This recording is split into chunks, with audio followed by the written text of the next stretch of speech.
Hello! Hey. You know, it's Tuesday, Mm. so that means we're going to talk about the books that come out tomorrow. Welcome Mhm. to the stream, Dan and Aaron from Fantasy Books and Games. You got a stack of books there. I do. You want to just jump into it? We might as well. Let's just jump into it. Let's see what we got. There's a whole bunch going on. We didn't do a stream last week. We didn't. Do you have stuff from last week? I have one thing from last week. Okay. And How was last week? There was actually a lot of interesting stuff to talk about. Ultimate X-Men came out, and then it sold out, so I can't talk about it today. It's gone. So there will be a second printing. We'll talk about it then. Okay. And Solid. there were a handful of interesting things to talk about, but instead I'm going to talk about the least interesting thing that came out last week, which is a facsimile comic. Yay, facsimile cover. You know I love my facsimiles. Yep. This is a reprint of Detective Comics number 411. It's notable. It's the first appearance of Talia al Ghul, who is the daughter of Ra's al Ghul and the mother of Damian Wayne, aka the current Robin. Or one of the, I don't know, there's like a dozen Robins. Yeah, they keep dying and stuff, and he just has to replace them. Exactly. But yeah, this is a classic Denny O'Neil 1971 Batman. Just cool comic. I've not read a lot of 70s Batman, but I know it is held in very high regard. 70s Batman specifically? 70s Batman specifically. Okay. That's the era where Batman kind of got back on track, as a lot of people think of it. Because in the 50s and 60s, Batman comics were really silly, much like the Batman TV show, the Adam West TV show. And then, I know. Yeah, that's not so good. I have an appreciation for that show now. Just as an adult, as an elder statesman of comics, as an old person, it's so campy and silly, and it actually is funny. Like when you sort of accept that it's supposed to be a comedy, you can enjoy it, but it's difficult to enjoy it in that frame of reference because, like, when I was a kid, I was obsessed with the Tim Burton Batman movie and the Batman animated series. Yeah, and that was great. It is great, and that was very much like a Batman is serious, like it's taken seriously. It's not a comedy, whereas the Adam West show is very much just goofy. Kids. Yeah, and so that's what Batman was thought of. And this era of Batman, where Neil Adams kind of took over a lot of the direction of it, that's where they got Batman back to his more serious roots, his darker roots, which was how the comic was in the 40s. But it's just good classic Batman, good stuff. Highly recommend it. Another facsimile.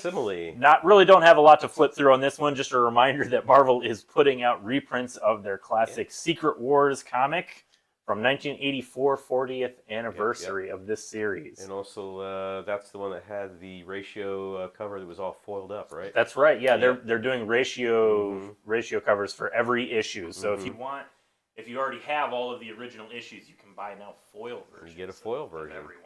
Why not? But it's interesting. Foil it up. I always say. Why not? What is this? The 90s foil covers? Foil everything. Yeah. It is interesting looking back at Secret Wars because as I've said before, even as a kid, I wasn't that interested in it because it's just a big crossover where all the heroes fight each other. Yeah. And it was the idea for the story came from a toy company that just said, we want to make toys of all your characters. Make a special event comic where they all fight. And that was it. So the story literally does read like a kid just making his toys fight. There's a show out too. It's been out for a couple of months now. So I haven't heard anything about. I don't have anything to say. I don't know. Did you watch it? No, I didn't. Oh, okay. That's why I don't have anything. I haven't heard anything good or bad about it, honestly. But if you don't want to read the comic book, maybe you could check out the show, and then maybe that'll inspire you to check out the comic book. Maybe. I do think that I don't know how it works. Secret Wars is important because Marvel's gone back to this name many, many times, and this is, like it or not, this is kind of one of the first big event comic, like crossover comics, where it was outside of the normal series, but it also ran through all the normal series, like because it's the antagonist is this character called the Beyonder. Yeah. And so like when you're reading the monthly series like Daredevil or X-Men or Spider-Man, like they do an issue where the Beyonder shows up, and then it's like something happens, and they're like, now to find out what happens, Where's go he read from? Secret World. He's a cosmic being. He's from the beyond. Beyond, yeah, exactly.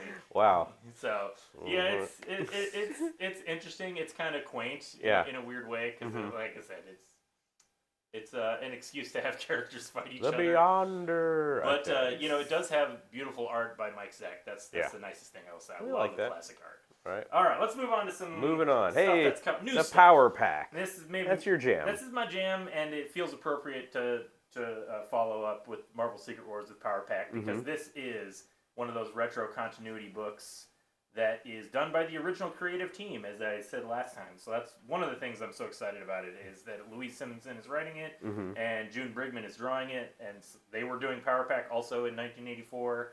So it's just, I'm just getting all my 80s goodness in this week.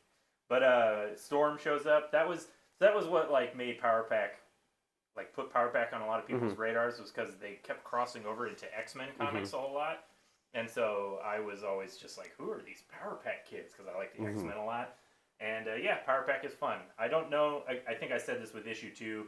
I don't know if I can really, really, really recommend it to somebody that's not at least sort of invested in the Power Pack universe. Yeah, exactly. But it does, if you like X-Men characters, this does have Storm in it, and the villains are the Brood, who are one of my favorite X-Men villains.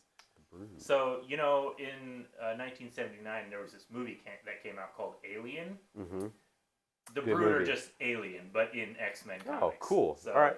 I'm in. Sign me up. It's actually one of the best issues of the X-Men is all the X-Men get captured by the Brood, and they get eggs implanted in them. Ooh, that'll happen. And Wolverine, Super aliens. Wolverine breaks out and has to like fight his way, just slaughtering Brood, and his healing factor protects him from getting turned into a Brood alien, because his healing, his healing factor, and it kills the egg inside of him. Oh wow! It's one of the many issues where Wolverine has to save the X-Men because he's just all so by himself. tough. Yeah, all by himself.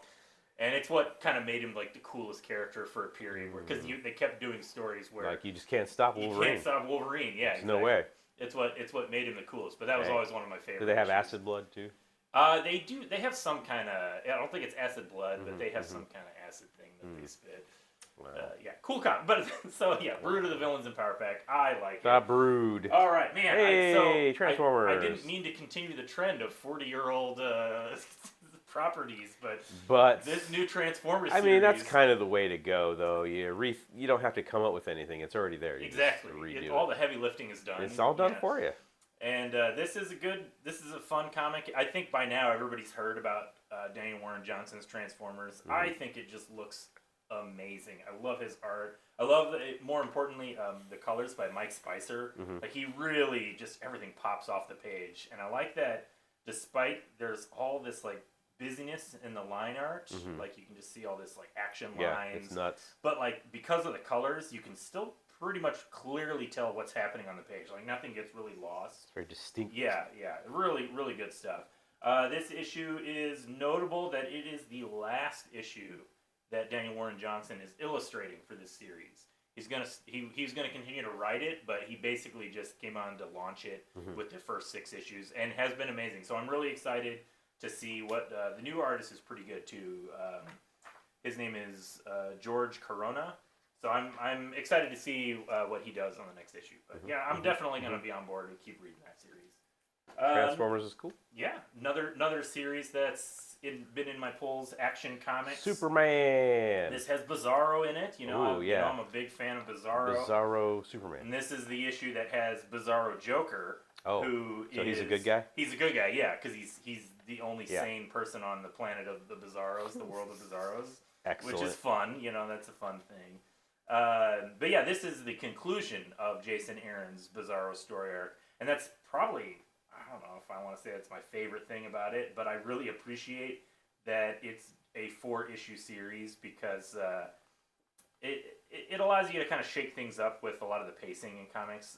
A lot of comics these days, I do feel, get kind of bogged down in like a standard story structure when everything is plotted out to just be a 6-issue story arc. Yeah. And it's like every issue kind of feels the same. So I feel like this story, it works a lot better just condensed into 4 issues. Just some fun Superman Bizarro action. Oh, wow. Yeah, and so then the next Action Comics will be a different creator. doing a different story. But yeah, I really enjoyed this one. Looking forward to see what else comes of it. Another issue in my poll that I always talk about, Blue Book. Blue Book, the alien stuff. This is the alien stuff. This book, it's like really the Brood? good. Like the Brood. Yeah, exactly. This one's about real aliens. Yeah, okay, aliens that exist. The gray aliens. Exactly. They probe you. Real UFOs. Yeah, that's the whole thing. I like this series a lot. If you're into that kind of stuff, like X-Files type of, like real world paranormal. Sure. You know yeah. You know what I'm saying. Yeah, like if paranormal exploration existed in some sort of official government manner. Yeah, exactly. But also not just like I mean just like not to say that the alien stories are real, but these are real people that are making recounting these claims. the stories. Yeah, that's so right. It is always interesting. It's the same thing with like ghost hunting shows. Like I personally can't stand them because I think that they're ridiculous and everything is just always so fake. Yeah. But there's like a weird fascination of just like when people claim to see weird things that they can't understand, and I think that can be interesting. Can be. But yeah, Blue Book. This is the second Blue Book series. Is Blue Book 1947. Really good stuff. Highly recommend it if you're into that kind of like weird paranormal stuff. Another book that's in my polls that I highly recommend. Our Bones Dust. This is another one I was just talking. What issue is this? This is issue 4. Okay, wow, we're already on to 4? We're on. This is the final issue. It's a 4-issue story. Really? Yeah. Huh. And it's really good. I don't want to say too much about it because don't ruin it. Yeah, don't spoil it. But just like really good art. I love the art. I love the setting, the world that Ben Stenbeck has created here. Good old Ben. It's actually really kind of frustrating in a way that it's not going. It's not more like there's no rumors or anything about maybe like a second story run or something like that. I haven't even looked into it, so maybe he's planning something. I have no idea. I hope so because I really liked this. Yeah.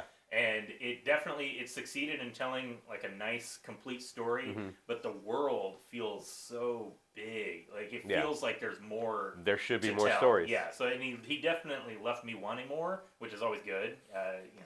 Always want to leave him. Always leave him wanting more. Yeah, I mean, it's true in stories, true in life. Yeah, great comic. Highly recommend it. I just really like the art style and all the coloring and everything like that. Has a very distinct look. Looks yeah, great. It's fantastic. Yeah, really good stuff. Really good. Possibly my favorite book of the week. Hard to say. Another book that comes out tomorrow. What do you know? What If Venom? Only highlighting this just for all the people that are interested in your What Ifs and your Venoms and your Wolverines. Yeah, this your Venoms. Kind of all of it. I think I talked about it's all of it. I think I talked about the first issue. Was it last week that it came out? It could have been last week. It was She-Hulk, right? It was She-Hulk, correct. Yeah. And I think I made mention that it was like a series of one-shots, just whereas What If Venom attached to this character. I was wrong on that. It actually is a continuing story. Oh, okay.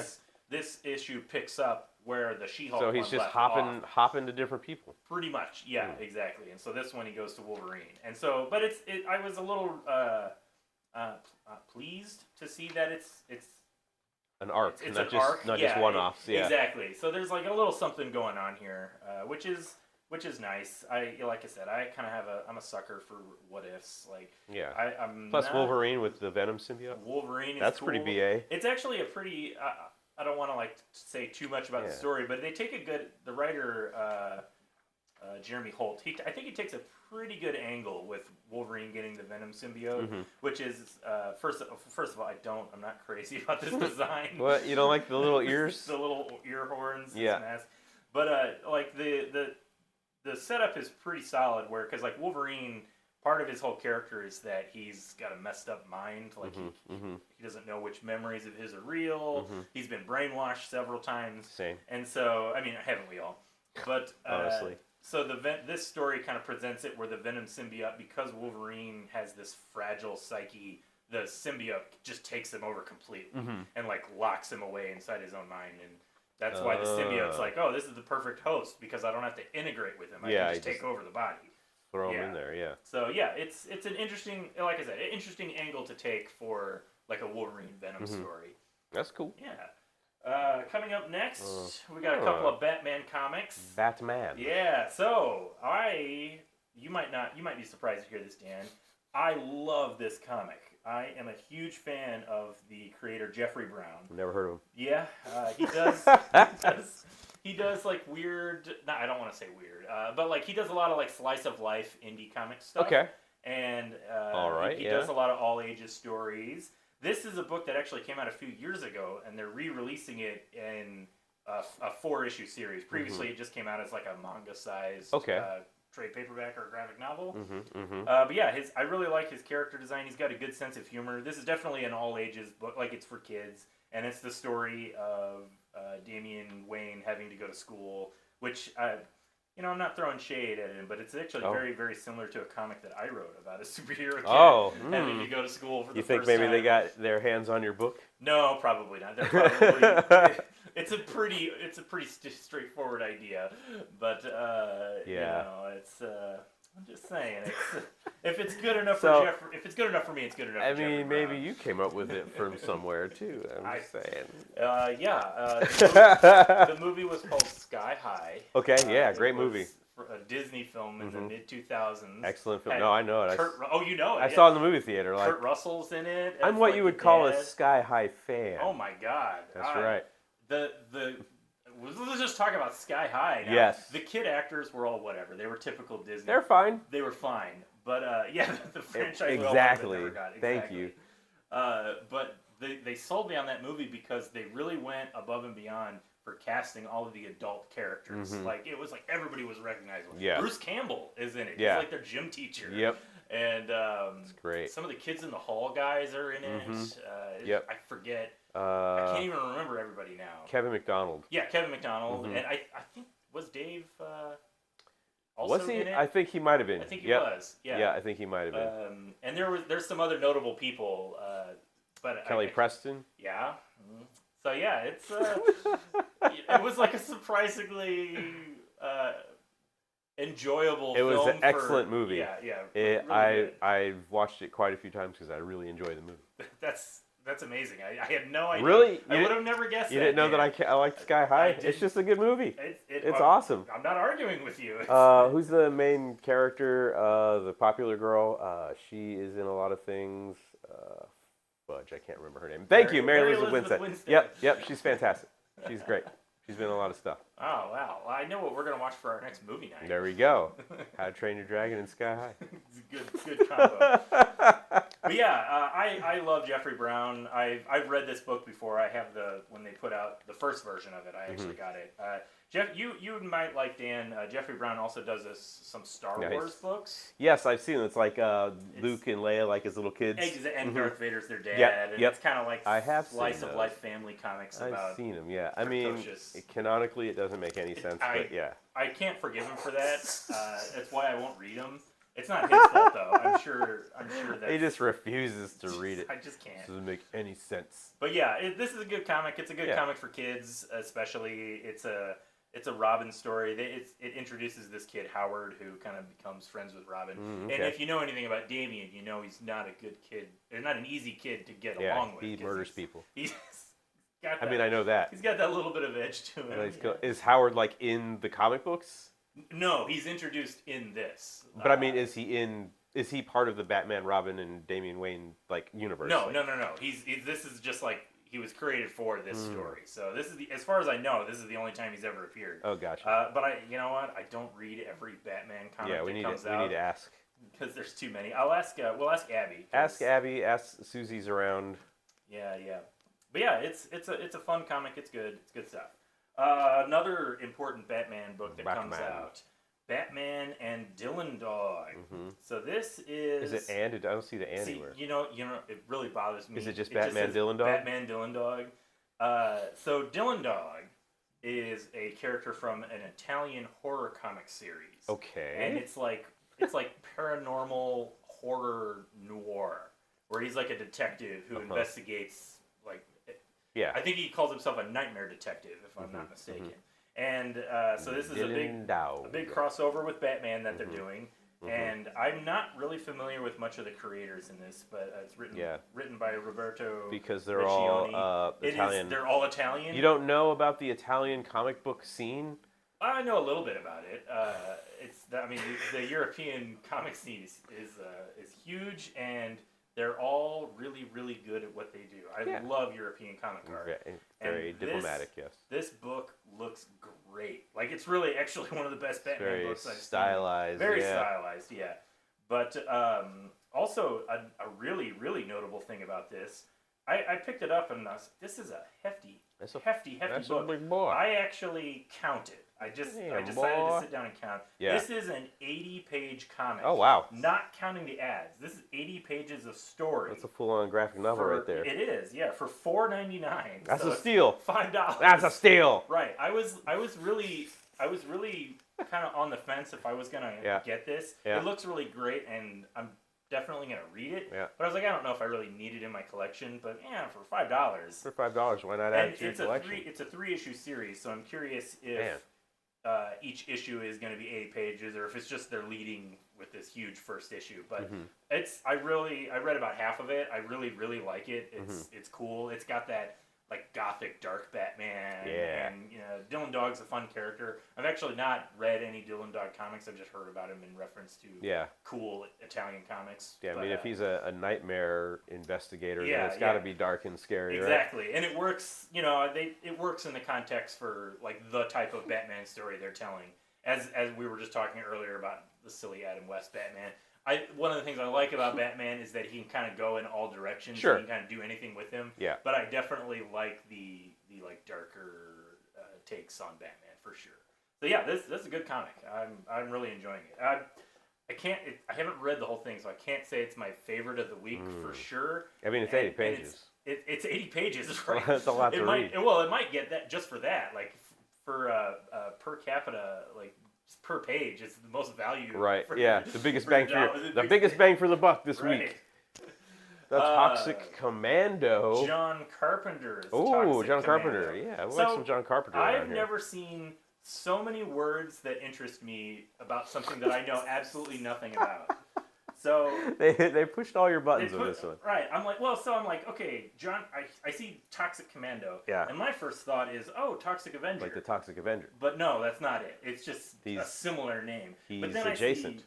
Then I see John Carpenter. I'm like, I love John Carpenter. Yeah. But I don't know. He didn't make a movie called Toxic Commando. So what is going on here? I had to do a little research. Rise of the Sludge God. Yeah. Love it. I had to do a little research. There is a video game coming out later this year called Toxic Commando. And I think it's like a first-person zombie shooter. Okay. And I'm not entirely certain what John Carpenter's relationship to it is, other than they are advertising it as John Carpenter's Toxic Commando. So he at least has to have some involvement. Wrote a story or something. Or like the basic idea. Because this comic is written by Michael Marisi and art by Alberto Jimenez Albuquerque. And so when I saw that it was a tie-in to a video game, I gotta admit, my first response was, like, you're not interested. And then, video game tie-ins, Right. This is a good-looking book. I actually like. But you didn't get to read it? No, I did read it. Oh, okay. I did read it.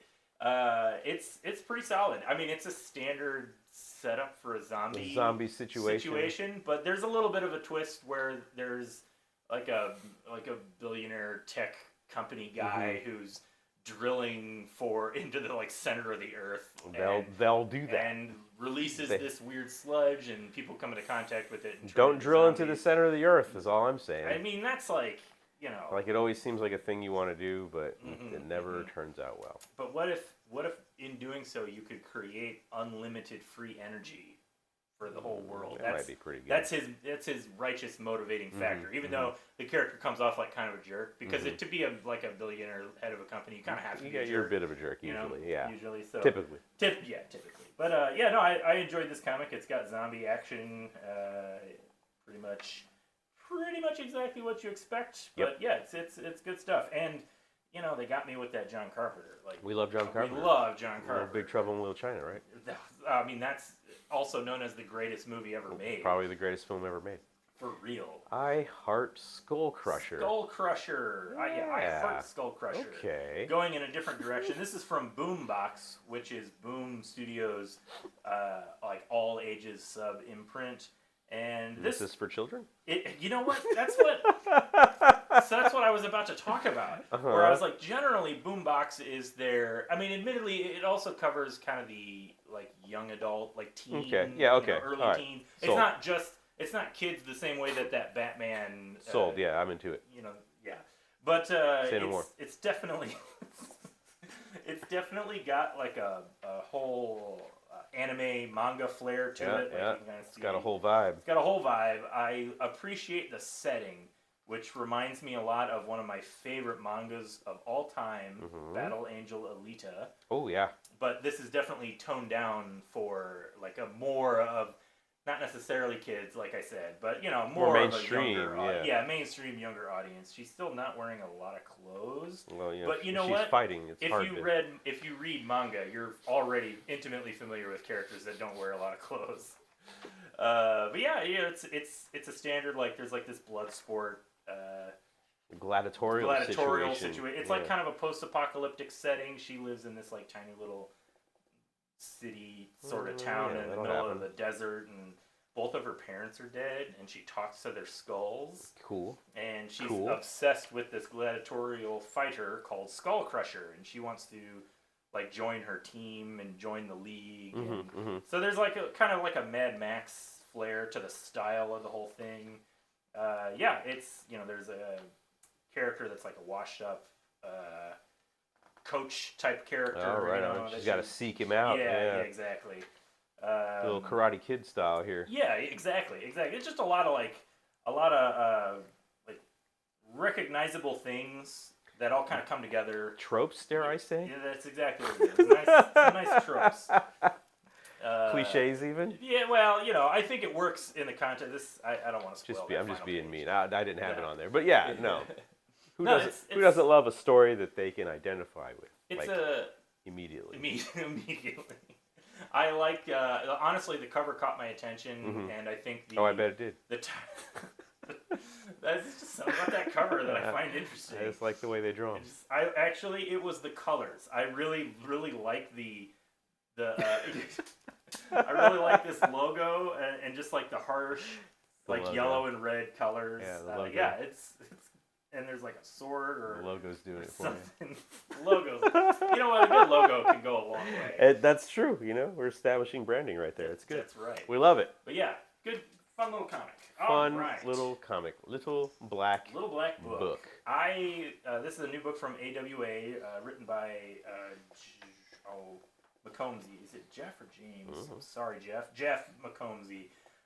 This is a nice, really, really, really good kind of crime comic. And at first, I like crime. I like crime stuff too. And at first, I kind of saw this book and I saw this cover and I was like, that looks interesting.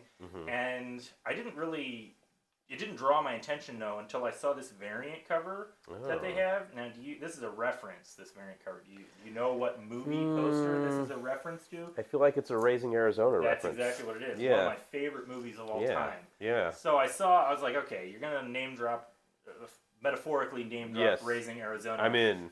They got you, man. All these books pushed all your buttons this week. They know what they're doing. John Carpenter got you. The Raising Arizona reference got you. Yeah. So this is a solid. I'm gonna stop you there though. Yeah. How many people do you think are going to get that reference that are under the age of 40? I don't know. It's somewhere between 0 and 3 and 1%. Some less than 1%. I mean, great movie. Nicolas Cage. Can't go wrong with any Nicolas Cage movie. I stand by that. I don't care. I think it's his best performance. I mean, great stuff, but a very old reference.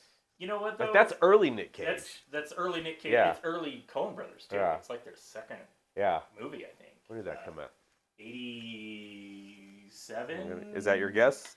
That's my guess. Okay. Raising... Maybe, I want to say like 6 or 7 is what I'm thinking. While Dan quickly... 1987. 87, boom! The film is so old, when you type in Raising, it does not... It comes up with Raising Cane's, which is chicken. That's how old the film is. Raising Cane's is good too, though. But yeah, I love Raising But is it Arizona. as good as Raising Arizona? No, it's I don't not. know. I don't know. I don't know. It's not. All right. Do you have you want to come hang out? Yeah. You're gonna but chat? I don't want to interrupt what you're working No, on. no, we're doing a whole thing. We're wasting time. We're talking about chicken. No, we're not. We're talking about the little black book, and I'm gonna let Susie come in here. You know what I'm gonna do? Check this out. Check this out. Yeah. There you go. I'm even changing the name. Wow. Here, put one of these on. What? I wanted to So, be Dan. Let's run an experiment here.